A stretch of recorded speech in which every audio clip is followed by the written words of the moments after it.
नमस्कार। करण वर्मा अनप्लग्ड में आप सबका स्वागत है। आज मैं आपसे सुबह सुबह इसलिए जुड़ रहा हूं क्योंकि जो खबर आई, मैंने कहा इस पे आप लोग को पूरा एक ज्ञान भी होना चाहिए और ये दूर तक शेयर होनी चाहिए खबर। अमित शाह जी ने एक स्पीच दी पार्लियामेंट में और पूरा एक डिटेल डिस्कशन हुआ किस तरह से नक्सलिज्म आज करीब करीब खत्म हो चुका है भारत में। ये पता होना चाहिए इस पीढ़ी को और सबको कि ये कोई एक मिरेकल से कम अचीवमेंट नहीं है। जी हाँ, 2014 में जब ये नई सरकार आई, उससे पहले के करीब 20 साल में 12,000 से ज्यादा लोग मर गए थे नक्सलिज्म के कारण। 2004 से 14 की अगर हम बात करें, तो उसमें करीब 9,000 सिविलियन प्लस आर्म्ड फोर्सेस की डेथ हुई। सिर्फ और सिर्फ एक 2010 के साल में 1,000 से ज्यादा लोगों की मृत्यु हुई। आपको याद होगा अप्रैल 2010 में जो दांतेवाड़ा का मैसेकर हुआ था, उसमें 76 हमारे सीआरपीएफ के जवान मार दिए गए थे। उसके कुछ ही महीने बाद रिपोर्ट्स आती है किस तरह से जेएनयू में नारे लगे थे, जेएनयू में सेलिब्रेशन तक हुआ था। आज मैं आपको बताने वाला हूं और हिस्टोरिकल बयानों के साथ यह प्रूव करने वाला हूं किस तरह से जो पिछले होम मिनिस्टर थे पी चिदम्बरम, वो एक पूर्णतः विफल, इनकेपेबल, इनकॉम्पिटेंट मैन थे in his own words as far as naxalism is concerned.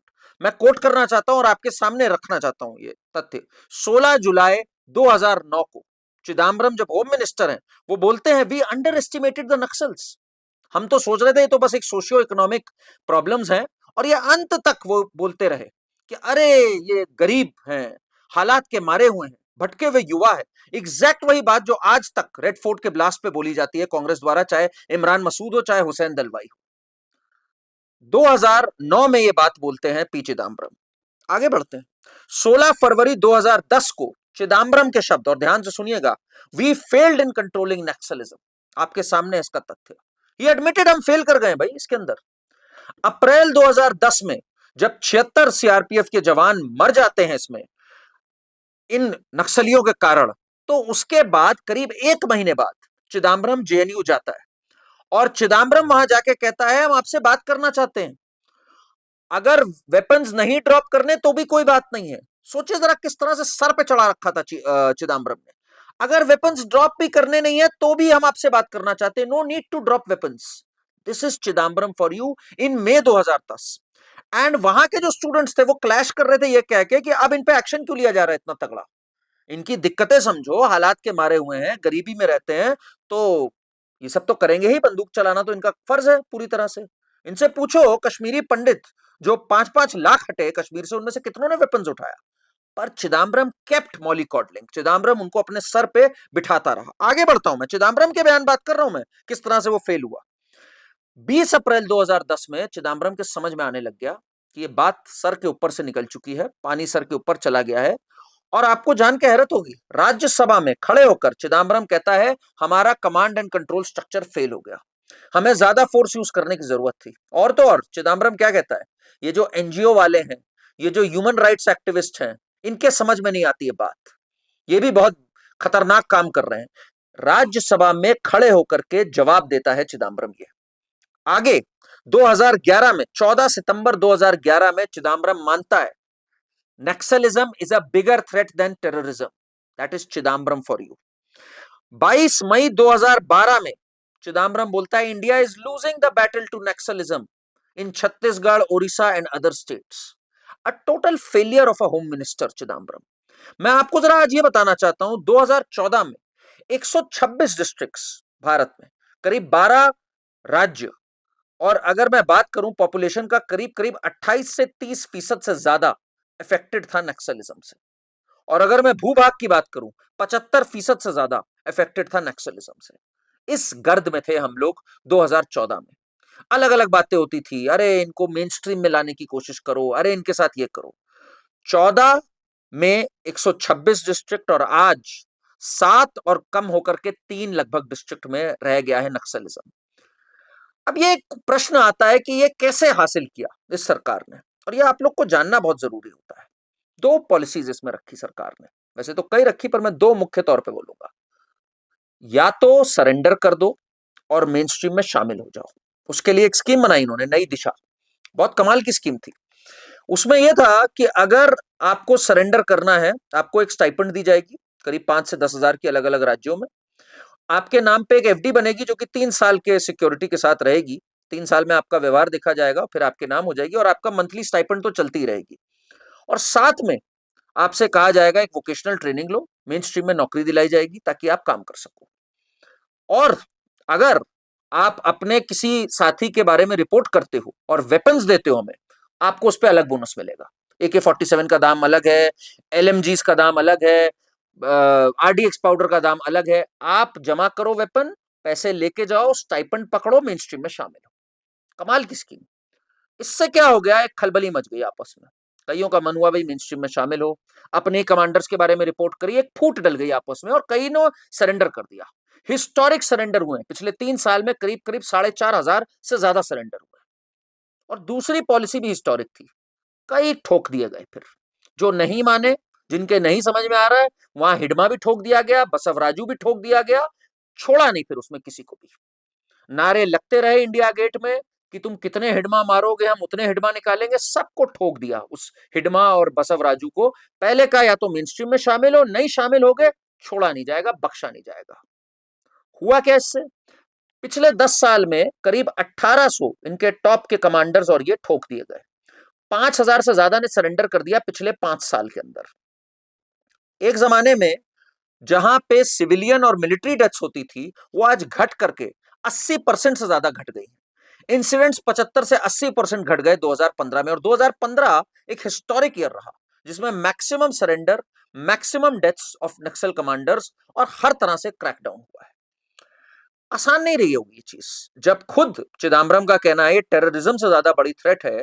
इनका नारा होता था तिरुपति से लेके पशुपति तक रेड कॉरिडोर। आज वो सीमित रह गया है 7, और मैं अगर कहूं तो 3 मुख्य डिस्ट्रिक्ट के अंदर। और जो एक डेडलाइन सेट करी गई थी 31 मार्च 2026 की, जो कि आज का दिन है, लगभग लगभग वहां पर सरकार सफल रही है। दरअसल ये नक्सलिज्म शुरू कहां से हुआ, 1967 में नक्सलबारी विलेज से ये एक मूवमेंट शुरू हुआ और एक रेवोल्यूशन बना दी इन्होंने, आर्म्ड रेवोल्यूशन बना दी। इंस्पायर्ड थे ये अपने चीनी आकाओं से और इन सब से, और कहना था इनका कि भाई जो लेबर क्लास है, जो गरीब है, मजलूम है, वो वेपन्स उठाएंगे। और वहां से ये जो पनपनी स्टार्ट करी और इसको लेफ्ट का एंडोर्समेंट मिला और इंदिरा गांधी के ईयर्स में भी इसको एंडोर्समेंट मिला। ये फैलते फैलते वहां से पूरा उड़ीसा होते हुए बंगाल, वेस्ट बंगाल से होते हुए उड़ीसा, छत्तीसगढ़, और छत्तीसगढ़ में इसका एक तरह से एक बेस ही बन गया बस्तर के आसपास। तो इन्होंने अलग अलग चीजें बोलनी स्टार्ट करी, माइनिंग नहीं होगी, जमीन नहीं देंगे, लैंड एक्विजिशन नहीं होगी, डेवलपमेंट नहीं होगा। कुछ जगहों पे कुछ गलत अगर किसी ने किया भी, दैट डजंट मीन आप वेपन्स उठा लो। और क्या लैंड एक्विजिशन नहीं जरूरी है? चिदम्बरम ने जाकर के जेएनयू में कहा था माइनिंग कॉन्ट्रैक्ट्स को रिव्यू करेंगे। सोच सकते हैं आप किस तरह से घुटने टेक दिए थे इसने उनके सामने। चिदम्बरम जैसे लोग, और मैं अगर कहूं विभिन्न विभिन्न सरकारों ने वोट बैंक पाने के लिए ये एक विक्टिम सिंड्रोम इनको पिला दिया था, एक गुट्टी पिला दी थी कि हम विक्टिम्स हैं, हमें रेवोल्यूशन करना है। और ये विक्टिमहुड खत्म नहीं हुआ, ये विक्टिमहुड आज तक चलता आया। जब राहुल गांधी रीट्वीट करते हैं, रिपोस्ट करते हैं, जो दिल्ली पोल्यूशन को लेकर प्रोटेस्ट होता है इंडिया गेट, जिसमें नारे लगते हैं हिडमा अमर रहे, और इस पे एक शब्द भी नहीं बोलते, तो ये एक इंडोर्समेंट है। और सिर्फ एक जगह नहीं, कई जगहों पे राहुल गांधी ने बोला है ये भटके हुए युवा हैं, ये है।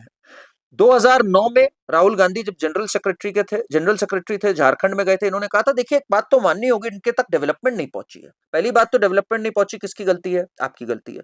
दूसरी बात, क्या ये बहाना हो सकता है डेवलपमेंट नहीं पहुंची? 23 अगस्त 2018 को राहुल गांधी हैम्बर्ग जाते हैं, जर्मनी।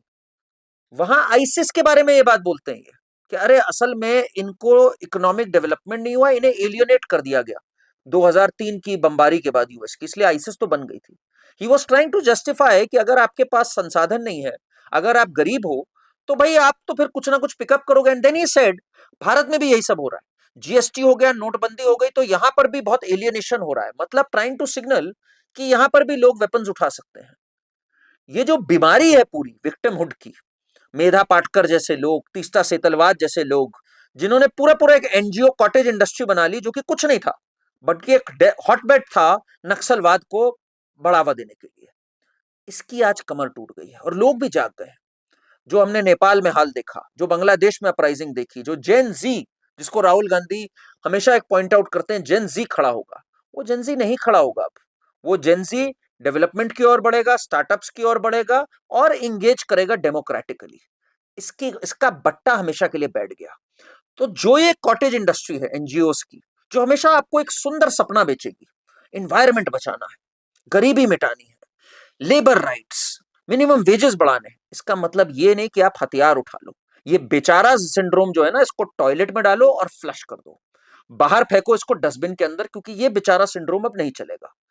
काम करना है, मेहनत करना है, आगे बढ़ना है, तो यू आर मोस्ट वेलकम। और यही वजह है आज लेफ्ट का भी सिग्निफिकेंस खत्म हो गया है। देखिए, दो विचारधाराएं थी जो 1925 में पनपी थी। एक थी विचारधारा जिसने बहुत स्ट्रगल किया, वो थी आरएसएस की विचारधारा।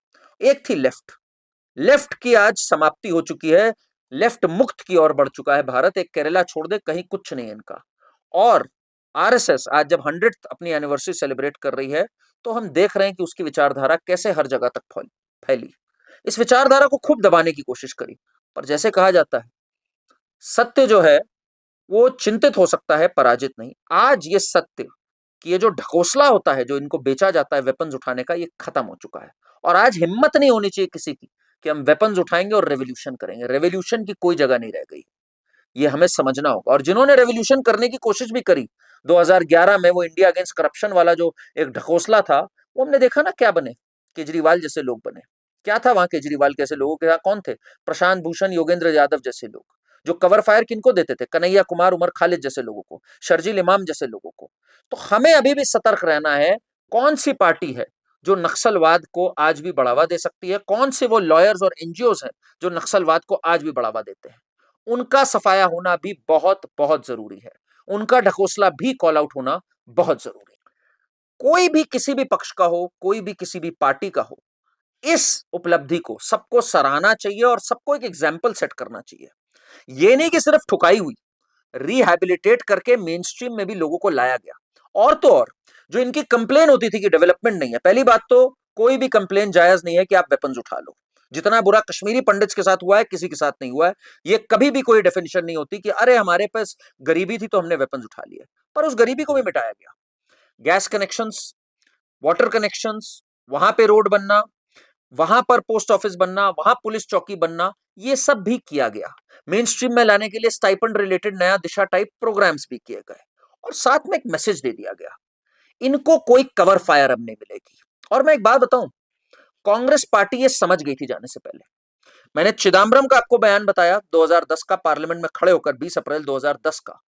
अब मैं एक और बात आपको बताता हूं। अक्सर आपने एक शब्द सुना होगा, अर्बन नक्सल। आपको लगता होगा बीजेपी ने दिया है, कोई फिल्म मेकर है उन्होंने दिया है। आपको पता है ये शब्द सबसे पहले कहां से आया था? ये शब्द सबसे पहले सुप्रीम कोर्ट में एक एफिडेविट डाल के सुशील कुमार शिंदे की सरकार, जो होम मिनिस्टर था सुशील कुमार शिंदे यूपीए में, उसने डाला था। और उसने ये कहा था, ये एनजीओ, ये ह्यूमन राइट वाले जो हैं, करीब 127 ऑर्गेनाइजेशन है जो इस देश को तबाह कर रही है। उसने तो ये तक कहा था, ये जो गोरिल्ला फाइटर्स लड़ते हैं फॉरेस्ट से, उनसे ज्यादा खतरनाक है ये सो कॉल्ड इंटेलेक्चुअल्स जो कवर फायर देते हैं, ये एक मेनेस है टू द सोसाइटी। ये शब्द कांग्रेस की गवर्नमेंट के ऑन रिकॉर्ड, और पहली बार अर्बन नक्सल वर्ड इन्होंने ला करके दिया था। ऐसे ही लव जिहाद भी पहली बार यूपीए ईयर्स में आया था, यहां पे नहीं आया था। तो ये है कहानी आपको जो पता होनी चाहिए नक्सलवाद खत्म होने की। इन्हें कोई आज की डेट में कवर फायर नहीं है, इन्हें कोई टेड टॉक्स पे नहीं बुलाया जाएगा। ये जो आतंकियों को, यासीन मलिक जैसों को सर पे चढ़ाया जाता था और इंडिया टुडे कॉन्क्लेव और इन सब पे बुलाया जाता था, कुछ नहीं। मेन स्ट्रीम में शामिल हो, अपने वेपन्स छोड़ो, वरना ऊपर जाने की तैयारी कर लो। आप सब बताइए, आपका क्या अनुभव इस पे रहा? आप कैसे सोचते हैं नक्सलवाद खत्म करने पे कैसी भूमिका रही? सुबह मैं कोशिश करूंगा आपके साथ जो दिन की सबसे बड़ी खबर हो उसके साथ मैं जुड़ूं, तथ्यों के साथ जुड़ूं, एक रैपिड फायर कॉन्वर्सेशन आपके साथ करूं। चैनल को लाइक करिए, सब्सक्राइब करिए और प्लीज कमेंट करिए और अपना खूब सारा प्यार भेजिए। Thank you.